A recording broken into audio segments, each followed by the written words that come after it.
The 2nd and 1st centuries BC mark a new phase in the history of mankind. Mesopotamia and the eastern Mediterranean are no longer the center of interest. Both Mesopotamia and Egypt were still fertile, populous, and fairly prosperous, but they were no longer the dominant regions of the world. Power had drifted to the west and to the east. Two great empires now dominated the world, this new Roman Empire and the renascent Empire of China. Rome extended its power to the Euphrates, but it was never able to get beyond that boundary. It was too remote. Beyond the Euphrates, the former Persian and Indian dominions of the Seleucids fell under a number of new masters. China, now under the Han dynasty, which had replaced the Tiasin dynasty at the death of Shi Huangti, had extended its power across Tibet and over the high mountain passes of the Pamirs into western Turkestan. But there, too, it reached its extremes. Beyond was too far. China at this time was the greatest, best organized, and most civilized political system in the world. It was superior in area and population to the Roman Empire at its zenith. It was possible then for these two vast systems to flourish in the same world at the same time in almost complete ignorance of each other. The means of communication both by sea and land was not yet sufficiently developed and organized for them to come to a direct clash. Yet they reacted upon each other in a very remarkable way, and their influence upon the fate of the regions that lay between them, upon Central Asia and India, was profound. A certain amount of trade trickled through, by camel caravans across Persia, for example, and by coasting ships by way of India and the Red Sea. In 66 BC, Roman troops under Pompey followed in the footsteps of Alexander the Great, and marched up the eastern shores of the Caspian Sea. In 102 AD, a Chinese expeditionary force under Pan Chao reached the Caspian, and sent emissaries to report upon the power of Rome. But many centuries were still to pass before definite knowledge and direct intercourse were to link the great parallel worlds of Europe and Eastern Asia. To the north of both these great empires were barbaric wildernesses. What is now Germany was largely forest lands. The forests extended far into Russia and made a home for the gigantic aurochs, a bull of almost elephantine size. Then to the north of the great mountain masses of Asia stretched a band of deserts, steppes, and then forests and frozen lands. In the eastward lap of the elevated part of Asia was the Great Triangle of Manchuria. Large parts of these regions, stretching between South Russia and Turkestan into Manchuria, were and are regions of exceptional climatic insecurity.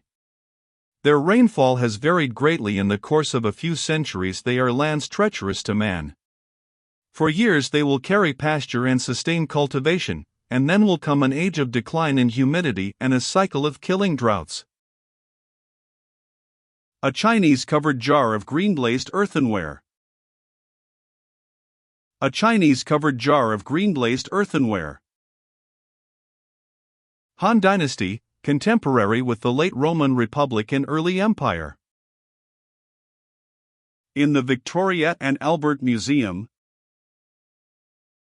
the western part of this barbaric north from the German forests to South Russia and Turkestan and from Gothland to the Alps was the region of origin of the Nordic peoples and of the Aryan speech.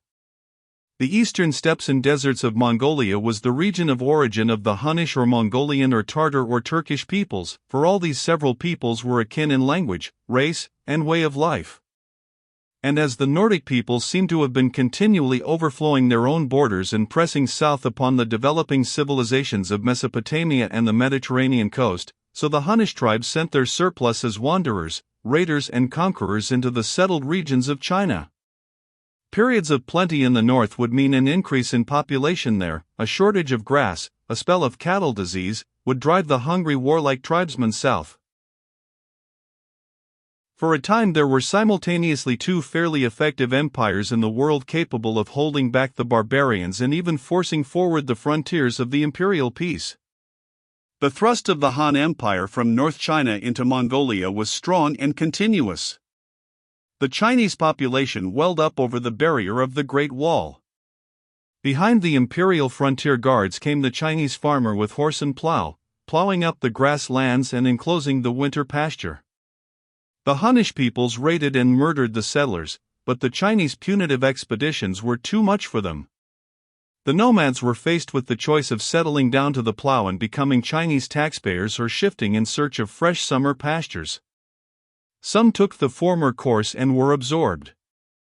Some drifted northeastward and eastward over the mountain passes down into western Turkestan. Vase of bronze form, unblazed stoneware. Vase of bronze form, unblazed stoneware. Han Dynasty, BC 206 AD 220. In the Victoria and Albert Museum. This westward drive of the Mongolian horsemen was going on from 200 BC onward. It was producing a westward pressure upon the Aryan tribes, and these again were pressing upon the Roman frontiers, ready to break through directly there was any weakness apparent. The Parthians, who were apparently a Scythian people with some Mongolian admixture, came down to the Euphrates by the 1st century BC. They fought against Pompey the Great in his eastern raid. They defeated and killed Crassus. They replaced the Seleucid monarchy in Persia by a dynasty of Parthian kings, the Arsacid dynasty. Chinese vessel in bronze, in form of a goose. Chinese vessel in bronze, in form of a goose. Dating from before the time of Shi Huangti. Such a piece of work indicates a high level of comfort and humor. In the Victoria and Albert Museum. But for a time the line of least resistance for hungry nomads lay neither to the west nor the east but through Central Asia and then southeastward through the Khyber Pass into India. It was India which received the Mongolian drive in these centuries of Roman and Chinese strength. A series of raiding conquerors poured down through the Punjab into the Great Plains to loot and destroy. The empire of Asoka was broken up, and for a time the history of India passes into darkness. A certain Kushan dynasty founded by the Indo-Scythians, one of the raiding peoples, ruled for a time over North India and maintained a certain order. These invasions went on for several centuries. For a large part of the 5th century AD, India was afflicted by the Ephthalites or White Huns, who levied tribute on the small Indian princes and held India in terror. Every summer these Ephthalites pastured in western Turkestan, every autumn they came down through the passes to terrorize India. In the 2nd century AD, a great misfortune came upon the Roman and Chinese empires that probably weakened the resistance of both to barbarian pressure. This was a pestilence of unexampled virulence. It raged for 11 years in China and disorganized the social framework profoundly. The Han Dynasty fell, and a new age of division and confusion began from which China did not fairly recover until the 7th century AD with the coming of the Great Tang Dynasty. The infection spread through Asia to Europe. It raged throughout the Roman Empire from 164 to 180 AD. It evidently weakened the Roman imperial fabric very seriously. We begin to hear of depopulation in the Roman provinces after this, and there was a marked deterioration in the vigor and efficiency of government. At any rate, we presently find the frontier no longer invulnerable, but giving way first in this place and then in that. A new Nordic people, the Goths, coming originally from Gothland in Sweden, had migrated across Russia to the Volga region and the shores of the Black Sea and taken to the sea in piracy. By the end of the 2nd century they may have begun to feel the westward thrust of the Huns. In 247 they crossed the Danube in a great land raid, and defeated and killed the Emperor Decius in a battle in what is now Serbia. In 236 another Germanic people, the Franks, had broken bounds upon the Lower Rhine, and the Alemanni had poured into Alsace.